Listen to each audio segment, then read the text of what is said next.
Hello mummy and Sookshmadarshini ഈ രണ്ട് പടം കണ്ടു. ഞാൻ സ്ഥലത്തിലായിരുന്നു, അതുകൊണ്ടാണ് വീഡിയോ ഇടാൻ കുറച്ച് ലേറ്റ് ആയത്. ആദ്യം കണ്ടത് ഹലോ മമ്മി ആയിരുന്നു. ഒരു അത്യാവശ്യം കുഴപ്പമില്ലാത്ത നല്ല ഒരു ഹൊറർ കോമഡി മൂവിയാണ് ഹലോ മമ്മി. നമ്മൾ ഈ ട്രെയിലർ കണ്ട പോലത്തെ ഉള്ള അതേ സെറ്റപ്പ് തന്നെയാണ്. ആൻഡ് സിനിമയിലെ കോമഡി സീക്വൻസുകൾ അല്ലെങ്കിൽ ഹ്യൂമർ സീക്വൻസുകളൊക്കെ നന്നായിട്ട് തന്നെ വർക്കൗട്ട് ആയിട്ടുണ്ട്. പക്ഷേ അതിൽ ഒരു ഹൊറർ പോർഷൻ ഉണ്ടല്ലോ, അതിൽ മാത്രമാണ് എനിക്ക് ചെറിയൊരു ഏറ്റക്കുറച്ചിലുള്ളത്. അത് പല സ്ഥലത്തും പല ഗംഭീരമായിട്ട് എക്സിക്യൂട്ട് ചെയ്തിട്ടുണ്ട്. ആൻഡ് ഇതിൻ്റെ പൊട്ടൻഷ്യൽ അടിപൊളിയായിരുന്നു. പക്ഷെ പല സമയത്തും അണ്ടർ യൂസ്ഡ് ആയ പോലെ പല സ്ഥലത്തും തോന്നി. ഇത് മാത്രമേ എനിക്കൊരു ഇഷ്യൂ ആയിട്ട് തോന്നിയുള്ളൂ. കാരണം ഈ സിനിമ എനിക്ക് കഴിഞ്ഞിറങ്ങിയപ്പോൾ ഇത് കുറേ കൂടി നന്നാക്കായിരുന്നു. ഈ പ്ലോട്ട് അടിപൊളിയാണ്. ഈ സിനിമയുടെ ആ ഒരു പ്രിമേഴ്സ് ഗംഭീരമാണ്. അത് മലയാളത്തിൽ നമ്മളധികം കണ്ടിട്ടുമില്ല ഇങ്ങനത്തെ ഈ ഒരു പ്രിമേഴ്സുള്ള സാധനം.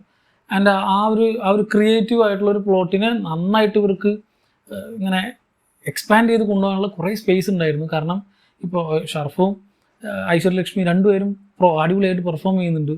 ഷർഫിൻ്റെയൊക്കെ കോമഡീസും പഞ്ച് സാധനങ്ങളൊക്കെ തന്നെ പ്രോപ്പറായിട്ട് വർക്കാവുന്നുണ്ട്. സോ അങ്ങനെയുള്ള സമയത്ത് ഈ സാധനം കുറച്ചും കൂടി ഇരുന്നുണ്ടായിരുന്നെങ്കിൽ ഈ ഒപ്പമുള്ള ഔട്ട്പുട്ടിനേക്കാളും കുറേ കൂടി ഗംഭീരമായിട്ടുള്ള ഔട്ട്പുട്ട് കിട്ടിയേനെ എന്നാണ് എനിക്ക് പല സമയത്തും തോന്നിയത്. ആൻഡ് ഉള്ളത് മോശമൊന്നുമല്ല, നമ്മൾ കണ്ടുകൊണ്ടിരിക്കും ഓക്കെ ഇത് നന്നായിട്ടുണ്ട്, ഈ സാധനം കുറച്ചും കൂടി ഉണ്ടായിരുന്നെങ്കിൽ അടിപൊളി ആയേനെ എന്ന് നമുക്ക് തോന്നിപ്പോയില്ല ആ ഒരു മോഡിലുള്ള സാധനം. സോ കണ്ടിരിക്കാൻ പറ്റുന്ന ഒരു വാച്ചബിൾ എൻ്റർടൈനർ തന്നെയാണ് ഹലോ മൂവി. ഈ സിനിമയ്ക്ക് ഒരു പൊട്ടൻഷ്യൽ സീക്വലൊക്കെ ടീസ് ചെയ്തിട്ടാണ് ഈ സിനിമ നിർത്തുന്നത്. സോ ഈ സെക്കൻഡ് പാർട്ടൊക്കെ ഇറക്കുന്നുണ്ടെങ്കിൽ ഈ ഒരു പക്ഷേ ഇതിൽ ഈ ചെറിയ കുറച്ച് പോരായ്മകളൊക്കെ ഒന്ന് മാറ്റിയിട്ടുണ്ടെങ്കിൽ ഒരു പക്ഷേ നല്ലൊരു ഔട്ട്പുട്ട് ആ സിനിമയ്ക്ക് വരാനുള്ള ചാൻസ് ഉണ്ട്. ഇതിൽ മോശമൊന്നുമല്ല, കുറേ കൂടി നന്നാക്കായിരുന്നു. കുറേ സ്പേസുകൾ സിനിമയിലുണ്ട്, അത് യൂട്ടിലൈസ് ചെയ്യാത്ത പോലെ എനിക്ക് പല സിനിമ. പക്ഷേ ആ ഹ്യൂമർ സാധനങ്ങളൊക്കെ കുറേയൊക്കെ എനിക്ക് പേഴ്സണലി വർക്കായി. ഈ ഗ്ലാസ് പൊട്ടി പുറത്ത് പോകുന്നതും മറ്റേ TV യൂണിറ്റിനുള്ളിൽ കയറിയിരിക്കുന്ന ആ ഒരു പഴയ സീക്വൻസ്, പല ദിലീപ് പടങ്ങളൊക്കെ കണ്ട ആ ഒരു മോഡലില്ല, ആ ഒരു വൈബ്. അപ്പോൾ ഇപ്പോൾ എന്ത് ചെയ്താലും ക്രിഞ്ച് എന്നൊക്കെ പറഞ്ഞ് അല്ലെങ്കിൽ ചളി എന്നൊക്കെ പറഞ്ഞ് അങ്ങനെ പോയിക്കൊണ്ടിരിക്കുന്ന സമയത്താണ് ഇങ്ങനത്തെ അത്യാവശ്യം നല്ലൊരു ഹ്യൂമർ അല്ലെങ്കിൽ കോമഡി എലമെൻറ്റ്സ് ഒക്കെ വരുമ്പോൾ നമ്മളിങ്ങനെ പൊട്ടിച്ചിരിക്കുന്ന പോലത്തെ കുറേ സാധനങ്ങൾ സിനിമയിലുണ്ട്. കാരണം ഇങ്ങനത്തെ ആരും ചെയ്യാറില്ല, പേടിച്ചിട്ടാണ് ആരും ചെയ്യാത്തത്. എന്ത് ചെയ്താലും ആൾക്കാർ ടൂക്കുമെന്ന് വിചാരിച്ചിട്ട് അങ്ങനെ പോയിട്ടേ ഇപ്പോൾ ഒന്നും ഇല്ലാത്ത അവസ്ഥയായി. സോ യൂട്യൂബ് വീഡിയോസ് കണ്ട് ചിരിക്കേണ്ട അവസ്ഥയാണ്. ഇപ്പോൾ പണ്ട് നമുക്ക് സിനിമകളിൽ എല്ലാം ഉണ്ടായിരുന്നു, ഇപ്പോൾ ഒരു ഹ്യൂമർ ഉള്ളൊരു സിനിമ പോലെ നമുക്ക് കിട്ടാറില്ല. സോ ആ ഒരു കാരണത്തിൽ നോക്കുകയാണെങ്കിൽ ഇതിൽ അത്യാവശ്യം കുഴപ്പമില്ലാത്ത ചിരിക്കാനുള്ള കുറേ മൊമെൻറ്റ്സ് ഉണ്ട് സിനിമയിൽ. പക്ഷേ ആ ഒരു ഹൊറർ എലമെൻറ്റുകൾ കുറച്ചും കൂടി, അത് പ്രത്യേകിച്ച് എവിടെ വിഷയം വന്നതെന്ന് പറഞ്ഞാൽ ഈ സിനിമ മുഴുവനായിട്ട് ഒരു വീട്ടിനകത്താണ് നടക്കുന്നത്. ആ ഉള്ള സ്പേസ് അവർ പ്രോപ്പറായിട്ട് യൂട്ടിലൈസ് ചെയ്ത് അതിലുള്ള VFXും കുറേ കാര്യങ്ങളൊക്കെ ഗംഭീരമായിട്ട് ചെയ്തിട്ടുണ്ട്. പക്ഷേ ഒരു പോയിന്റ് എത്തിക്കഴിഞ്ഞാൽ പ്രത്യേകിച്ച് ക്ലൈമാക്സിലൊക്കെ വരുമ്പോഴേക്കൊരു ഇവർ ബട്ടൺ ഇട്ട പോലെ സ്വിച്ച് ചെയ്തിട്ട് നേരെ ഒരു സെറ്റിനകത്ത് ഒരു കണ്ടാലേ അറിയാം ഒരു ആർട്ടിഫിഷ്യൽ സെറ്റാണ്, അതിനകത്താണ് ഈ ക്ലൈമാക്സ് മുഴുവൻ നടക്കുന്നത്. സോ ആ ഒരു മോഡലിലേക്ക് പെട്ടെന്നുള്ള ട്രാൻസിഷൻ അതൊക്കെയാണ് സിനിമയിൽ ചെറുതായിട്ട് എനിക്ക് ഈ ഒരു ഇഷ്യൂ ആയിട്ട് തോന്നിയത്. സോ ആ ഒരു ക്ലൈമാക്സ് പോർഷനൊക്കെ കൂടി കുറച്ചും കൂടി റിയലിസ്റ്റിക് ആയിട്ട് ആ ഒരു ഇതേപോലത്തെ ഒരു വീട്ടിനകത്തൊക്കെ ആയിരുന്നു നടക്കുന്നതെങ്കിൽ കുറച്ചും കൂടി ഇൻട്രസ്റ്റിംഗ് ആയിരുന്നു. സോ ഒരു സഡൻ ഷിഫ്റ്റ് ആൻഡ് ചേഞ്ചുകളൊക്കെയാണ് സിനിമയെ ഒരു ആവറേജ് ലെവലിലേക്ക് എത്തിച്ചത്. അല്ലെങ്കിൽ ഒരു പക്ഷേ നല്ലൊരു ഗംഭീര ഔട്ട്പുട്ട് ഒരു പക്ഷേ സിനിമയ്ക്ക് വന്നേക്കാം. ഈ പറയുന്ന പോലെ സെക്കൻഡ് പാർട്ടൊക്കെ ഇറക്കുന്നുണ്ടെങ്കിൽ ഈ ഒരു കാര്യം കൊണ്ടൊന്ന് ശ്രദ്ധിക്കുക എന്ന് മാത്രമേ പറയാനുള്ളൂ. സോ തീർച്ചയായിട്ടും കണ്ടുവെക്കുക.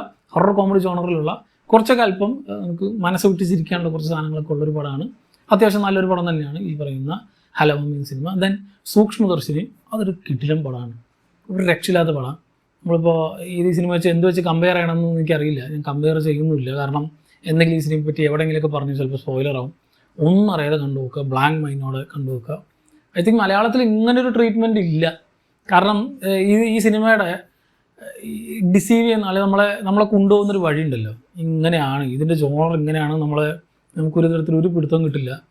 സോ ട്രെയിലറിൽ കാണിക്കുന്നുണ്ടെങ്കിലും ഇതെന്ത് ജോണറാണെന്ന് ഒരു പിടുത്തം കിട്ടാനാണ് ഇതിൻ്റെ ട്രെയിലറുള്ളത്. സിനിമ കണ്ട് തന്നെ എക്സ്പീരിയൻസ് ചെയ്യുന്നത് എന്താണെന്നുള്ളത്. സോ ആ ഒരു ഷിഫ്റ്റ് ഓഫ് ദി ജോണേഴ്സ് ഉണ്ടല്ലോ, നമ്മളിങ്ങനെ ഇത്രയും നേരം കണ്ടുകൊണ്ടിരിക്കുന്നത് ഇതായിരുന്നോ എന്ന് പറഞ്ഞ് നമ്മുടെ കിളി പറത്തുന്ന രീതിയിലൊരു സാധനമുണ്ട്. ആ എഴുത്ത് എനിക്ക് ഭയങ്കരമായിട്ട് ഇഷ്ടമായി. ആൻഡ് ഇതിൻ്റെ കാസ്റ്റിംഗ്, ഗംഭീര കാസ്റ്റിംഗ്, ഒരു രക്ഷയില്ലാത്ത കാസ്റ്റിംഗ്. നസ്രിയയും ബേസിലും മാത്രമല്ല, ഇവരുടെ പെർഫോമൻസ് വളരെ ഇതല്ലാതെ വരുന്ന ചെറുതും വലുതുമായ ഒരുപാട് ക്യാരക്ടേഴ്സ് ഉണ്ട്. അവർക്കൊക്കെ സിനിമയിൽ പ്രോപ്പറായിട്ട് റോളും ഉണ്ട്. സോ ഈവൻ എല്ലാ സാധനങ്ങളും സ്റ്റേജ് ചെയ്ത് പക്കയായിട്ട് സെറ്റ് ചെയ്ത് ആ ഒരു ജോഗ്രഫി നമുക്ക് തന്ന് ഒരു ചെറിയ 2-3 വീടുകൾക്കിടയിൽ നമുക്കൊരു സാധനം. സോ അവിടെ എന്തൊക്കെ ഉണ്ട് എന്നുള്ളത് പ്രോപ്പറായിട്ട് നമുക്ക് തന്നെ ബൈഹാർട്ട് ആവുന്ന രീതിയിലുള്ള കുറേ സാധനങ്ങൾ സെറ്റ് ചെയ്ത് അതിനിടയിൽ ഒരു ക്യൂരിയോസിറ്റി ബിൽഡ് ചെയ്ത് തുടക്കം മുതൽ അവസാനം വരെ ആ ഒരു മിസ്റ്ററി ഉണ്ടല്ലോ. സോ ഞാൻ പറയുകയാണെങ്കിൽ ഇത് കുറേ ജോണേഴ്സ് വരുന്നുണ്ടെങ്കിൽ ഒരു പക്കാ മിസ്റ്ററി ത്രില്ലർ എന്ന രീതിയിൽ സിനിമ അപ്രോച്ച് ചെയ്യണം. അല്ലാതെ വേണമെങ്കിൽ ഒരു ഡാർക്ക് ഹ്യൂമറോ ഡാർക്ക് കോമഡിയോ അങ്ങനത്തെ ഒന്നുമല്ല. ഇത് കോമഡി അല്ല, ഇത് കുറച്ച് ഡാർക്കായിട്ടുള്ള സബ്ജക്റ്റാണ്. പക്ഷേ അതിൻ്റെ ട്രീറ്റ്മെൻ്റ് ആണ് വ്യത്യാസം. ഞാനീ പറഞ്ഞ പോലെ ഒരു പർട്ടിക്കുലർ ജോണറിൽ നമുക്ക് ഫിക്സ് ചെയ്യാൻ പറ്റാത്ത രീതിയിലാണ് സേന ഒരുക്കിയിട്ടുള്ളത്. സോ അതുകൊണ്ട് ഒരു വെറൈറ്റി ട്രീറ്റ്മെൻ്റ് ഉള്ള നമ്മൾ ഇതുവരെ കണ്ട് ശീലിച്ചിട്ടില്ലാത്ത രീതി, പ്രത്യേകിച്ച് മലയാളത്തിൽ നിന്നും അധികം കണ്ട് ശീലിച്ചിട്ടില്ലാത്ത നല്ലൊരു അറ്റംപ്റ്റാണ്. ഗംഭീരമായിട്ട് അത് വർക്കായിട്ടുണ്ട്. ആൻഡ് ആ ഒരു കംപ്ലീഷൻ ഉണ്ടല്ലോ, ഇപ്പോൾ ഹലോ മമ്മീനെ കുറ്റം പറയല്ല, അതിലും ഇപ്പോൾ ഒരു സീക്വലിനെ പറ്റി ടീസ് ചെയ്ത് ഒരു സെക്കൻഡ് പാർട്ട് വരുന്നുണ്ടെന്ന് പറഞ്ഞ് നിർത്തുന്ന സാധനങ്ങൾ കണ്ടും മടുത്ത്. സത്യം പറഞ്ഞാൽ പടത്തിനെ പറ്റിയല്ല ഞാൻ പറഞ്ഞു, സെക്കൻഡ് പാർട്ടുകളെ പറ്റിയാണെങ്കിൽ ഞാൻ സെപ്പറേറ്റ് ആയിട്ടൊരു വീഡിയോ ചെയ്യാം. പക്ഷേ ഈ സിനിമ കാണാൻ നമുക്കൊരു ഫുൾഫിൽമെൻറ്റ് കിട്ടും. നമ്മളിപ്പോൾ ചില സിനിമകൾ കാണുമ്പോൾ ഒരു കംപ്ലീറ്റ് ആയിട്ടുള്ളൊരു മൂവിയില്ലേ, ആ ഒരു സെറ്റപ്പാണ്. തുടക്കം മുതൽ അവസാനം വരെ ഒരു സീൻ പോലെ അനാവശ്യമായിട്ടില്ലാതെ പ്രോപ്പറായിട്ട് കംപ്ലീറ്റ് ആവുന്ന ഒരു ഗംഭീര പടം. തീർച്ചയായിട്ടും കണ്ടുനോക്കുക. ഹൈലി റെക്കമെൻഡഡ് പടമാണ് സൂക്ഷ്മദർശിനി. സോ ഈ 2 സിനിമകളും നിങ്ങൾ ഓൾറെഡി കണ്ടവരാണെങ്കിൽ സിനിമയെ പറ്റിയുള്ള നിങ്ങളുടെ അഭിപ്രായം താഴെ കമന്റ് ബോക്സിൽ കമന്റ് ചെയ്യുക. മറ്റുള്ളവരുടെ വീണ്ടും കാണാം. നന്ദി.